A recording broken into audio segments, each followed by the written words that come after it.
नमस्कार, जपन एक्सेस पर आपका स्वागत है। एमजीजीएस और मॉडल स्कूलों में शिक्षकों का सिलेक्शन के लिए विज्ञप्ति जारी हो चुकी है, जिसके बारे में हम जान लेते हैं क्या निकल के आया है।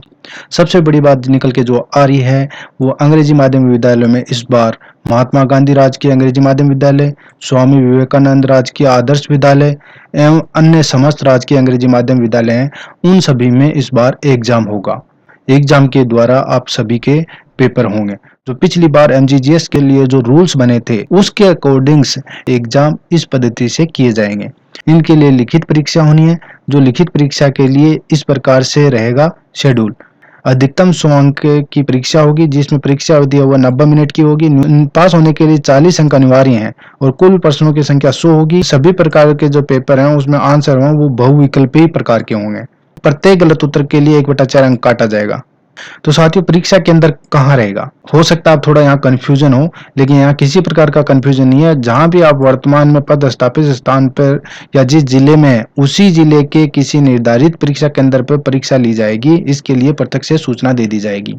और इस बार जो प्राचार्य पद है उसके लिए पाठ्यक्रम थोड़ा अलग रखा गया है। शेष समस्त पदों हेतु अंग्रेजी भाषा की दक्षता संबंधी प्रश्न होंगे माध्यमिक स्तर के, वहीं विभागीय योजनाओं के लिए 20 प्रश्न होंगे। परीक्षा के बारे में अलग से जानकारी दी जाएगी आपको। परीक्षा के दौरान कोई भी यात्रा भत्ता नहीं दिया जाएगा। यदि कोई परीक्षार्थी 100 में से यदि 40 नंबर लाता है तो इसका मतलब ये नहीं है कि वो अंग्रेजी माध्यमिक विद्यालय में सिलेक्शन के लिए पात्र है। उनको एक निश्चित मेरिट तय की जाएगी, मेरिट के आधार पे उनका पदस्थापन किया जाएगा।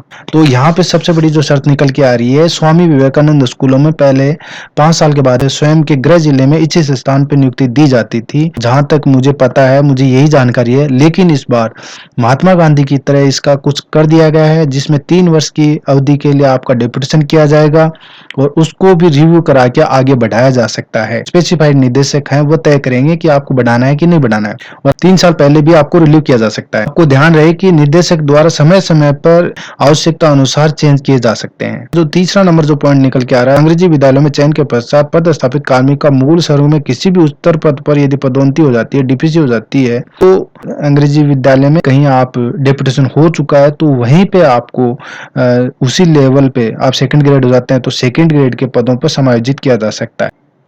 वहीं जो चौथे नंबर का जो पॉइंट निकल के आ रहा है उसमें कार्मिक को उसके पद विषय अनुसार संपूर्ण राज्य में कहीं भी स्थानांतरित किया जा सकता है। यदि आप एक बार अपने जिले में पहुंच जाते हैं उसके बाद भी आपका स्थानांतरण पूरे राजस्थान में कहीं भी किया जा सकता है। अंग्रेजी कैडर के जो रूल बनाए गए थे 2023 में महात्मा गांधी के दौरान, वहां पे यही है कि आपको पूरे राज्य में कहीं भी भेजा जा सकता है। जो पांचवा पॉइंट निकल के आ रहा है वो कि आप किसी जिले में आपकी वरिष्ठता कैसे रहेगी, तो जिस जिले या जिस रेंज से वो संबंधित है और अंग्रेजी माध्यम विद्यालय के चयन के पश्चात उसकी वरिष्ठता उसके मूल रेंज या मूल जिले से संरक्षित की जाएगी।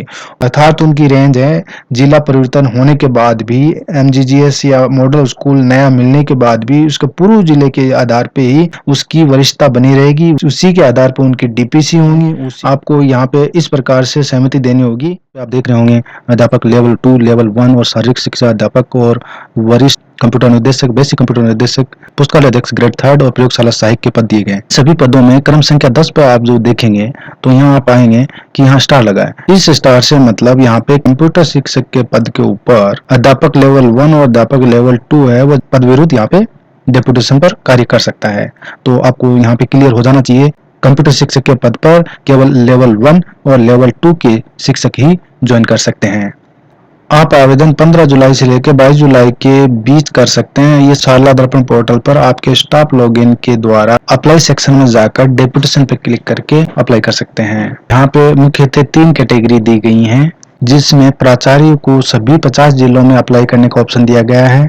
वहीं सेकंड ग्रेड वरिष्ठ अध्यापक के इक्विवेलेंट जो जितने भी पद हैं वहाँ पे केवल एक मंडल के अंदर अधिकतम जिलों में अप्लाई करने का ऑप्शन दिया गया है। तीसरे नंबर के ऊपर अध्यापक लेवल 2 और लेवल 1 के साथ साथ इसके इक्विवेलेंट जितने भी पद हैं वो अधिकतम 5 जिलों में अप्लाई कर सकते हैं। आपको ध्यान रहे कि यदि पूर्व में अंग्रेजी माध्यम विद्यालय और स्वामी विवेकानंद मॉडल विद्यालय में यदि कार्यरत हैं वो अब डेपुटेशन के लिए यहाँ पे अप्लाई नहीं कर सकते।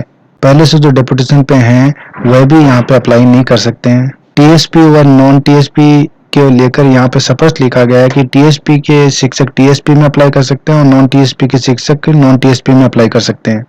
लिखित परीक्षा 100 अंकों की होगी और जो अपने जिले में यदि कोई शिक्षक है वो विकल्प देखकर चयन होता तो उसे अतिरिक्त 10 बोनस अंक दिए जाएंगे।